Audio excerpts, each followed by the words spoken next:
हाय मित्रों, मैं हूं आपकी होस्ट इंदु ज्योतिषाचार्य पूजा और स्वागत है आपका मेरा यूट्यूब चैनल डिकोड एस्ट्रोलॉजी में। तो 2026 का विस्तृत राशिफल हम आपके सामने प्रस्तुत करने जा रहे हैं। जो अगले वर्ष जो परिवर्तन, प्रगति और नए अवसर आप लिए लेकर आएगा उसकी चर्चा करेंगे इस वीडियो में।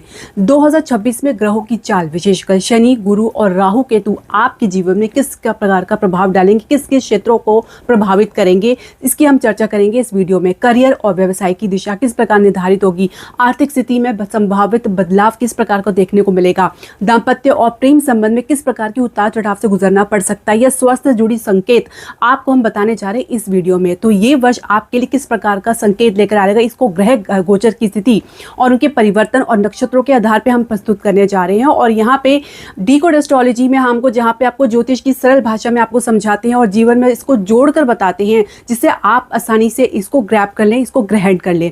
तो इस प्रकार हम वीडियो को 3 भागों में डिवाइड करें, जिसमें एक वीडियो में हम 4 राशियों के बारे में चर्चा करेंगे। कहीं और जाने की जरूरत नहीं है। 2026 का हम आपको विस्तृत वर्णन करने जा रहे हैं, साथ ही कुछ उपाय भी आपको बताएंगे जिसको करके लाभ प्राप्त कर सकते हैं। तो दर्शकों, आप जुड़े रहिए हमारे चैनल के साथ अंतिम समय तक, और हो सके तो आप हमारे चैनल को लाइक, शेयर, सब्सक्राइब करना बिल्कुल ना भूलें।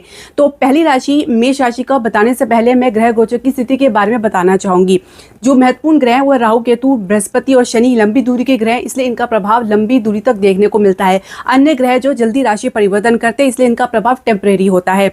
अब राहु की अगर हम बात करें तो शतभिषा नक्षत्र से इनकी शुरुआत होने जा रही है। केतु जहां पूर्व फाल्गुनी नक्षत्र से शुरुआत करेंगे, तो शनि वही पूर्व भद्रपदा नक्षत्र से शुरुआत करेंगे। फिलहाल ये मीन राशि में गोचर कर रहे हैं। गुरु पुनर्वसु नक्षत्र में अभी फिलहाल गोचर कर रहे हैं। अब गुरु के बारे यदि हम समझे तो अभी तो वक्री अवस्था में है। 11 मार्च को ये डायरेक्ट हो जाएंगे। उसके बाद 2 जून को यानी 2 जून को ये कर्क राशि में प्रवेश कर जाएंगे, 2 जून 2026 को। और फिर 31 अक्टूबर को ये सिंह राशि में प्रवेश कर जाएंगे। याद दिलाने वाली बात यहाँ पे ये है कि गुरु जो है अतिचारी अवस्था में चल रही है, यानी इनकी स्पीड काफ़ी तेज़ है। और ये भी मत भूलिएगा कि अगले वर्ष के जो राजा हैं वो गुरु हैं, यानी बृहस्पति राजा है और मंगल जो है मंत्री है। इसके अलावा 13 दिसंबर को फिर गुरु वक्री अवस्था में आएंगे और 120 दिनों के लिए वक्री अवस्था में रहेंगे। अब शनि के बारे में हम जान लेते हैं। तो शनि जो है 27 जुलाई को वक्री होंगे। इसके अलावा जब शनि वक्री होंगे तो ये लंबी समय तक वक्री रहेंगे, यानी 11 दिसंबर तक आप समझ लीजिए 138 दिनों के लिए शनि वक्री होने जा रहे हैं। राहु का अगर राशि परिवर्तन का हम समझे तो ये 5 दिसंबर को यानी वर्ष के अंतिम पड़ाव में राशि परिवर्तन करेंगे। ये 5 दिसंबर को मकर राशि में प्रवेश कर जाएंगे और केतु जो है कर्क राशि में प्रवेश कर जाएंगे। राहु केतु की चाल उल्टी होती है, या पीछे की तरफ गति करते हैं। तो अभी जो राहु कुंभ राशि में, ये मकर राशि में चले जाएंगे। केतु अभी सिंह राशि में, तो ये कर्क राशि में प्रवेश कर जाएंगे। अब ये जो युति बनेगी, ये जो गोचर में परिवर्तन होगा, ये आपके जीवन में किस प्रकार से प्रभाव डालेगा। तो मेष राशि की अगर हम समझे तो देखिए, आप अपने लगन या राशि के अनुसार ग्रह गोचर की स्थिति को समझ लीजिए कहाँ पे ये शुरुआत करने जा रहे हैं। देखिए, आपकी जो लग्नेश मंगल है भाग्य स्थान पे गोचर करने की शुरुआत करें, जिसमें बुध, सूर्य और शुक्र का मेल रहेगा। गुरु जो है फिलहाल तृतीय भाव में गोचर कर रहे हैं मिथुन राशि में, केतु आपके पंचम भाव में, राहु आपके एकादश भाव में और शनि आपके द्वादश भाव में गोचर कर रहे हैं। तो फिलहाल शनि तो अगले वर्ष भी इसी भाव में गोचर करेंगे। थोड़ा वक्री अवस्था में रहेंगे तो आपके लिए थोड़ा दिक्कत हो सकती है। अब जब समय अनुसार इसमें राशि परिवर्तन देखेंगे तो उसके आधार पर समझेंगे कि स्वास्थ्य के लिए कैसा रहेगा। देखिए, शनि वैसे ही आपके द्वादश भाव में गोचर करें, जिनकी दृष्टि छठे भाव में पड़ी, जो रोग, रिपु, ऋण का भाव है। अब इस आधार पर समझे तो किसी प्रकार की आपको रिलीफ मिलने में या प्रोग्रेस होने में या आपको सकते हैं कि लाभ मिलने में थोड़ा समय लग रहा है। धीरे धीरे आपको लाभ मिलेगा। खासकर जब शनि वक्री अवस्था में आ जाएंगे 27 जुलाई को, तो ये थोड़ा गति और भी ज़्यादा स्लो हो जाएगी। वात से संबंधित समस्या, यानी ऐसा खाना मत खाएं जिसमें ब्लोटिंग की समस्या हो, गैस की समस्या हो या वात की समस्या अधिक हो, जिसकी वजह से जोड़ों की समस्या भी देखी जा सकती है। इसके अलावा अगर हम समझे तो कहीं ना कहीं शनि द्वितीय भाव में दृष्टि डाल के परिवार के साथ संबंधों को भी प्रभावित करेगा और कहीं ना कहीं इसकी वजह से कुछ नुकसान, खर्चा आपको देखने को मिल सकता है। सेविंग्स में काफी गिरावट आपको देखने को मिल सकती है।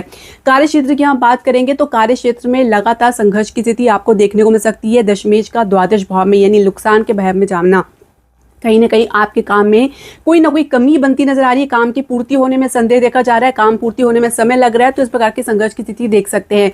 नई जॉब की तलाश अगर करें तो शुरुआत तो थोड़ी बेहतर नजर आ रही है। कुछ अच्छे इंटरव्यू के ऑफर आपको मिल सकते हैं। आपका प्रदर्शन भी काफी बढ़िया रहेगा, जहाँ पे भाग्य का सपोर्ट आपको देखने को मिलेगा। लेकिन वही बात है कि शनि का द्वादश भाव में रहना, तो फिलहाल आपके लिए कहीं पे भी जाना, इस प्रकार की स्थिति आपको देखने को मिल सकती है। इसके अलावा गुरु की अगर हम समझे तो गुरु तृतीय भाव में गोचर करें तो यात्राएं आपको काफी देखने को मिल सकती सकती है। अपने आसपास के कलीग या सहयोगी से कुछ सपोर्ट आपको देखने को मिलेगा, कुछ सलाह परामर्श आपको देखने को मिल सकती है। ज्ञान को उतना ही बांटे जितना जरूरी है, बिना मतलब है किसी को सलाह परामर्श ना दे तो बेहतर रहेगा। किसी भी प्रकार की गलतफहमी में ना पड़े तो अच्छा है, बात को क्लियर करके चलें उतना ही आपके लिए अच्छा रहेगा, वरना मिसअंडरस्टैंडिंग होने के काफी चांसेस देखे गए हैं।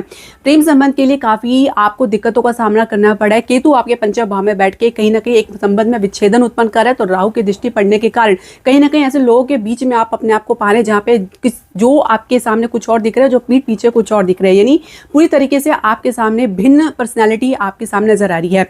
अब राहु केतु का ये जो मिलन आपके जीवन में उथल पुथल तो मचा ही रहा है, साथ ही आपके जीवन में संबंधों को लेकर, रिलेशनशिप को लेकर बहुत सी ऐसी चीजें खुलकर आपके सामने आएंगी, जिसकी वजह से आप ये निर्णय ले पाएंगे कि क्या आपके लिए सही है क्या नहीं है। कुछ मैच्योरिटी बनती नजर आ रही है। अब आप ये समझिए कि पंचमेश सूर्य हैं, वो अभी नवम भाव में गोचर कर रहे हैं और उनकी फिर आपके दशम भाव में आएंगे, फिलहाल केतु के प्रभाव में है। तो कहीं ना कहीं एक बर्डन, बोझ आप अपने ऊपर, अपनी आत्मा के ऊपर देख सकते हैं। किसी के साथ एडजस्टमेंट करने में आपको बहुत दिक्कतें आ सकती हैं, खासकर जीवन साथी की हम बात करें तो आप अपने अहम को लेकर थोड़ा सा पॉजिटिव हो सकती है। जीवन साथी अपने अहम के कारण कुछ बात को नजरअंदाज करते नजर आ सकते हैं। हालांकि आप लोगों की लंबी दूरी की यात्रा का योग बन सकता है या विदेश यात्रा का भी योग बन सकता है। पढ़ाई को लेकर भी इसी प्रकार की दिक्कतें देखी जा सकती है, जहां पे आपको पढ़ाई के लिए काफी ज्यादा प्रयास करने के बावजूद भी आपके परिणाम जो है आपकी आशा अनुकूल नहीं बनते नजर आ रहे हैं। विदेश के लिए प्रयास करने में आपको सफलता मिलेगी। फिर वही बात है कि आपको मेहनत और संघर्ष का दामन नहीं छोड़ना है। इसी के आधार पर शनिदेव आपको विजय दिला सकते हैं। और बिजनेस की हम बात करेंगे तो शुरुआत काफी धमाकेदार होती नजर आ रही है, जहां पे आपको भाग्य सपोर्ट देखने को मिला है। तो विदेश से अच्छी खासी डील आप प्राप्त कर सकते हैं। किसी लंबी दूरी के प्रोजेक्ट में भी आप निवेश कर सकते हैं। शेयर मार्केट में एक अच्छी खासी शुरुआत देखने को मिल सकती है, लेकिन प्रॉपर्टी के क्षेत्र में, रियल एस्टेट के क्षेत्र में, घरेलू उद्योग में कुछ थोड़ा फ्लक्चुएशंस आपको देखने को मिल सकता है। फाइनेंस की गति आपकी काफी मजबूत रहेगी और एक प्रकार से कह सकते हैं आपकी वेल्थ के लिए, आपकी अर्निंग के लिए, आपकी आगे की फ्यूचर में जो है इन्वेस्टमेंट के लिए एक अच्छा उम्मीद बनती नजर आ रही है। दूसरी राशि वृषभ राशि की हम बात करेंगे तो यहाँ पे जो लग्नेश आपके अष्टम भाव में गोचर कर रहे हैं, शुरुआत इस प्रकार की करेंगे जहाँ पे सूर्य, मंगल और बुध भी इनके साथ युति में रहेंगे और इन पर पड़ेगी द्वितीय भाव में गोचर करे गुरु की दृष्टि, जो अभी फिलहाल वक्री अवस्था में और 11 मार्च को जो है मार्गी होंगे, यानी डायरेक्ट होंगे। केतु आपके चतुर्थ भाव में गोचर करके आपके जीवन में थोड़ा सा नीरसतापन ला रहे हैं, तो राहु आपके दशम भाव में गोचर करके आपके करियर में, आपके कार्यस्थल में एक प्रकार की इंस्टेबिलिटी लेकर आ रहे हैं और एक प्रकार से असंतुष्टि की भावना लेकर आ रहे हैं। शनि आपके एकादश भाव में गोचर कर रहे हैं। अब देखिए, शनि की दृष्टि जब पंचम भाव में पड़ रही है तो पढ़ाई को लेकर कहीं ना कहीं आप संघर्ष की स्थिति में मेहनत कर रहे हैं और मेहनत का उचित परिणाम आपको देखने को मिलेगा। शनि यहाँ पे बैठ के आपको डेफिनेटली सक्सेस दिलाते नजर आ रहे हैं, लेकिन आप बहुत ज्यादा मेहनत कर रहे हैं और ये आप समझ के चलिए कि सक्सेस, सफलता आपके पास है। यदि आप चालाकी या शॉर्टकट तरीका अपनाएंगे तो आप समझ लीजिए कि शनि आपको पूरी तरीके से जो है डुबोने वाले हैं, या कह सकते हैं कि असफलता का स्वाद चखाने वाले हैं। इसके अलावा केतु की दृष्टि जो है आपके सप्तम भाव में पड़ रही है और माफी जी आपके अष्टम भाव में पड़ रही है और आपके दशम भाव में पड़ रही है और द्वादश भाव में पड़ रही है। अब यहाँ पे बैठ के केतु कहीं ना कहीं आपके पारिवारिक सुख को, जीवन के सुख को, माता के साथ संबंध को हर प्रकार से प्रभावित कर रहे हैं। एक प्रकार का डिस्टेंस लेकर आ रहे हैं, जहाँ पे आप घर से थोड़ा दूरी बना के रखना चाहेंगे या खुद ही घर से आपके एक डिस्टेंस बनता हुआ नजर आ रहा है। तो वहीं राहु जो आपके दशम भाव में गोचर करे, करियर को लेकर आपकी जो भी उम्मीदें हैं, एक्सपेक्टेशन है, फिलहाल पूरी होती नजर नहीं आ रही। लोगों की अटेंशन तो आप पाना चाह रहे हैं, लेकिन उस प्रकार से आप प्रयास नहीं कर रहे, और प्रयास भी कर रहे हैं तो वैसा आपको रिस्पांस देखने को नहीं मिल पा रहा है।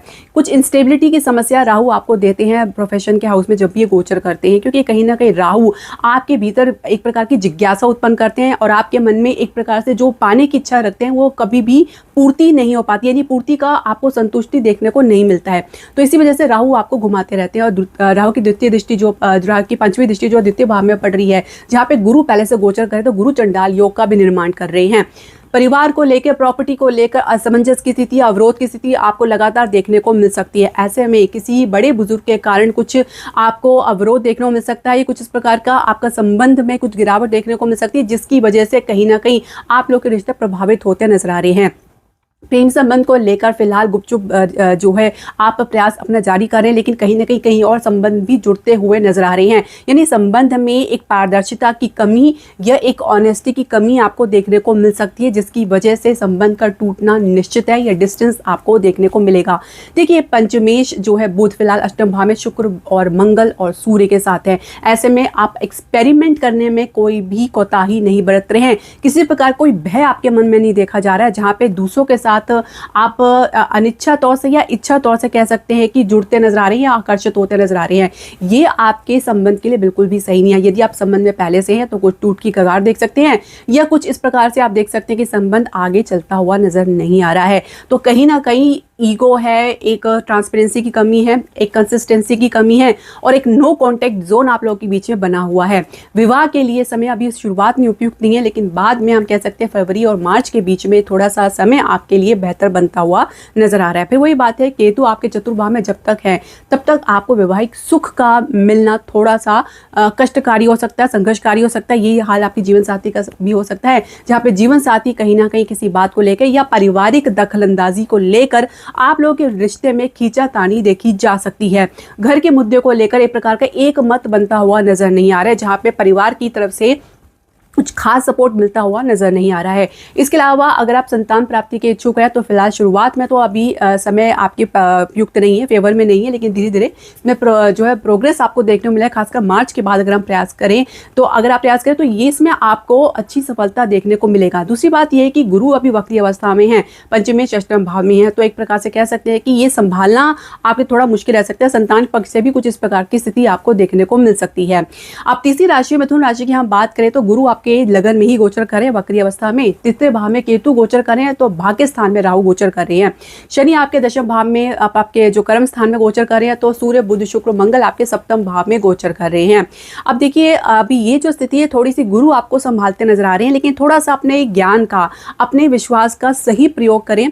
किसी और पर डालने की बजाय उसको पहले खुद समझने का प्रयास करें। अब जीवन साथी के साथ थोड़ा डिस्टेंस बना हुआ है, इसके प्रकार से समझे तो जीवन साथी अपनी दिशा में और आप अपनी दिशा में, परिवार के साथ एक प्रकार से तालमेल तो बना हुआ है, लेकिन एक प्रकार की एक खींचातानी भी देखी जा सकती है। केतु तृतीय भाव में बैठ के छोटे भाई बहन के साथ संबंधों में गिरावट या आसपास के लोगों के साथ एक डिस्टेंस देखा जा सकता है। किसी यात्रा का भरपूर लाभ आपको मिलता हुआ नजर नहीं आ रहा है, या बेमन से किसी यात्रा पर आप जा रहे हैं। कलीग के साथ, सहकर्मी के साथ भी इस प्रकार के संबंधों में गिरावट या कुछ एक डिस्टेंस आपको देखने को मिलेगा।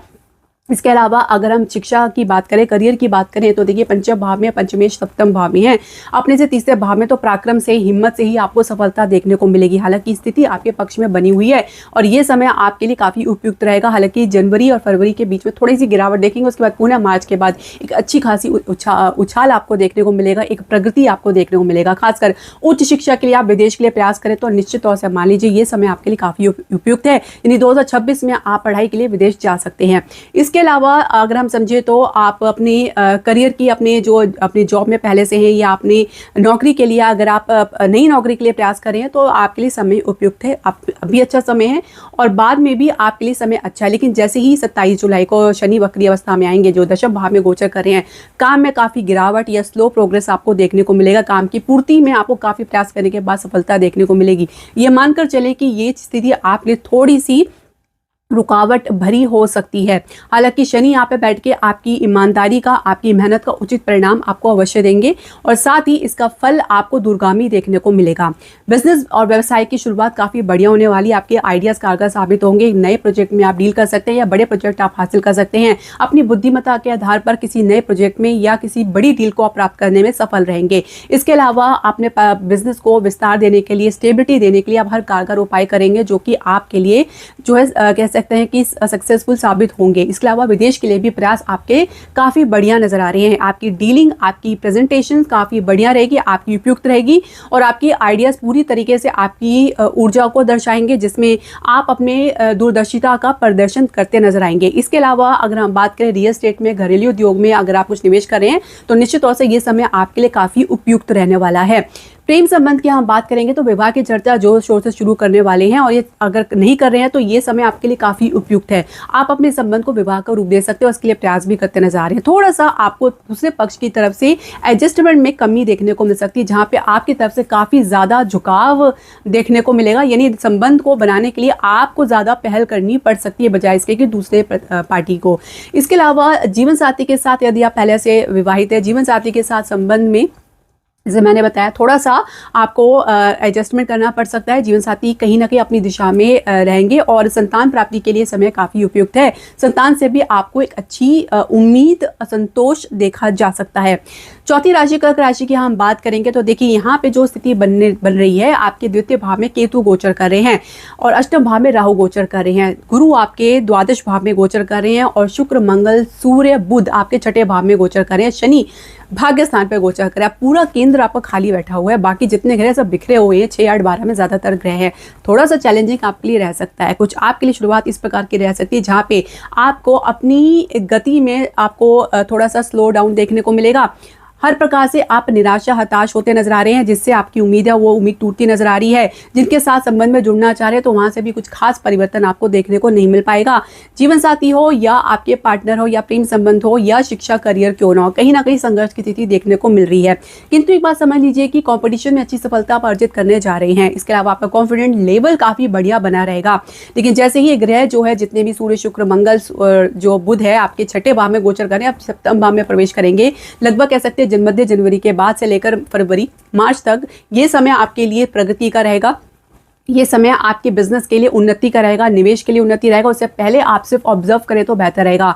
इसके अलावा कैंपस प्लेसमेंट में भी अच्छी उम्मीद आपको जनवरी के बाद ही देखने को मिलेगी। इसके अलावा अगर हम बात करें उच्च शिक्षा के लिए आप प्रयास करें तो उसमें आपको अच्छी सफलता मिलती जा रही है। बस आपको अपने प्रयास में कंसिस्टेंसी, लगातार प्रयास दिखाना पड़ सकता है। इसके अलावा विदेश के लिए भी आपको सफलता मार्च के बाद ही मिलती नजर आ रही है। उससे पहले काफ़ी ज़्यादा आपको संघर्ष या कह सकते हैं कि कुछ एप्लीकेशन या डॉक्यूमेंटेशन में कुछ कमी की वजह से आपकी जो अर्जी है वो डिक्लाइन होती नजर आ सकती है या पुनः प्रयास के लिए डाली जा सकती है। इसके अलावा अगर करियर की बात करें, आप शुरुआत करने जा रहे हैं तो एक अच्छा मौका आपको मिलेगा जनवरी के बाद ही। एक तरह से कह सकते हैं उससे पहले थोड़ा सा आपको बच के सावधान रहना है। किसी प्रकार के वाद विवाद से दूर रहना है। खासकर जो पहले से नौकरी पेशा लोग हैं या पहले से नौकरी में है तो अपने बॉस के साथ एक संबंध को बनाए रखें। किसी प्रकार की कोई गलत फहमी अपने और अपने बॉस के बीच में ना लाने दें, क्योंकि एक प्रबल संभावना बनी हुई है और एक छोटी सी गलत फहमी आप लोगों के बीच में झगड़े का कारण बन सकती है। और छोटी छोटी बात में उकसानापन या छोटी बात से में आप अपनी ऊर्जा दिखाना या नेगेटिविटी को ज़्यादा शो करना या अपने झल्लाट को दिखाना या रिएक्शन देना आपके लिए बहुत ज़्यादा भारी पड़ सकता है। क्योंकि आपने अगर ये निर्णय ले लिया अपनी जॉब के लिए तो आप आगे चल के भी एक स्टेबिलिटी नहीं प्राप्त कर पाएंगे। कुछ पाने के लिए कुछ खोना जरूर पड़ता है, लेकिन आपको वो फिर दोबारा मिल जाते हैं अगर आपके प्रयास में ईमानदारी है, सच्चाई है। और अगर आपकी सच्चाई है तो आप समय आपकी गवाही देगा। बिजनेस की मैं जैसे बता चुकी हूँ कि जनवरी के बाद ही कुछ अच्छी शुरुआत देखने को मिलेगा। खासकर मार्च के बाद एक अच्छी स्थिति आपको देखने को मिलेगी। इसके अलावा दर्शकों, आप संतान प्राप्ति के लिए प्रयास कर रहे हैं तो आप जनवरी के बाद, फरवरी से लेकर मार्च के बाद खासकर एक मजबूत स्थिति बनती नजर आएगी और संतान की तरफ से भी आपको अच्छी स्थिति मिलती नजर आएगी। अब मैं आपको उपायों के बारे में बता देती हूँ, ये जरूर आपको करना है। आप अपनी लगन में आपकी जो ग्रह बैठे उसके अनुसार भी देख सकते हैं। आपकी जो दशा चल रही है जिस भी ग्रह की, खासकर शनि, राहु, केतु या बृहस्पति की चल रही है, तो ये उपाय आपको बहुत जरूरी है करना है। संतान प्राप्ति के लिए बहुत ही आसान उपाय है। आप प्रत्येक बृहस्पतिवार को विष्णु सहस्त्रनाम का पाठ करें और प्रत्येक दिन आप संतान गोपाल का पाठ कर सकते हैं और बृहस्पतिवार को पीला वस्त्र धारण करें और हो सके तो आप भागवत पुराण भी पढ़ सकते हैं। और इस प्रकार से अगर आप चाहे तो आप अपने नित्य प्रतिक्रिया में, आप अपने नित्य जो भी आप करते हैं उसमें आप कुछ कह सकते हैं कि अपने अंदर सात्विकता लेकर आए। अगर आप चाहते हैं कि जीवन में आपको प्रगति मिले, आपको बिजनेस में प्रगति मिले, कार्य क्षेत्र में प्रगति मिले, तो आप सूर्यदेव को नित्य अर्घ्य जरूर दें। स्नान के बाद प्रातः 8 बजे से पहले तांबे के लोटे में सूर्यदेव को शुद्ध जल अर्पित करें। पूर्व दिशा में आप खड़े होकर ये जरूर करें। बुध के लिए आप गाय को हरा चारा खिलाएं। ओम श्री गणेशाय नमः का 108 बार नित्य जाप करें। इसके अलावा आप शनि के उपाय करना चाह रहे तो प्रत्येक शनिवार को आप सिर्फ मजदूरों को, गरीब को और बूढ़े लोगों को दवाई से या किसी खान पान से या कपड़े से आप मदद कर सकते हैं। जैसे अब सर्दियों का मौसम आने वाला है तो आप कंबल भी बांट सकते हैं, ये अच्छा उपाय है शनि का। और प्रत्येक शनिवार को आप चाहे तो पीपल के वृक्ष में दीपक जला सकते हैं सरसों का तेल का। हनुमान चालीसा नित्य पाठ करें यदि आपको भय सता रहा है। इसके अलावा अगर हम गुरु के लिए उपाय बता रहे हैं, राहु केतु का जो हमने उपाय बताना है वो इस प्रकार है कि राहु के लिए आप चाहे तो सिद्ध कुंजिका स्त्रोत का पाठ कर सकते हैं। यदि राहु की दशा आपकी चल रही है, राहु आपको परेशान कर रहे हैं, तो सिद्ध कुंजिका स्त्रोत पाठ बहुत आसान है, नित्य ऐसा करें। और केतु के लिए आप गली कुत्तों को भोजन अवश्य खिलाएं और गणेश जी का जाप करें। ये छोटे छोटे उपाय आप नित्य करें बिना ये सोचे विचारे कि इसका क्या प्रभाव आपको देखने को मिलेगा, क्योंकि इस इस ब्रह्मांड में आप जो भी देते हैं वो आपके पास पलट कर वापस आता है। तो निस्वार्थ भाव से ये आप उपाय करें, सेवा करें, जाप करें, ये कभी निष्फल नहीं होता। दर्शकों, ये जानकारी आपके लिए काफ़ी महत्वपूर्ण रही होगी, ये हम आशा करते हैं। साथ ही अन्य जानकारियों को जुड़ने के लिए आप हमारे चैनल को लाइक, शेयर, सब्सक्राइब करना बिल्कुल ना भूलें। धन्यवाद। हरे कृष्णा।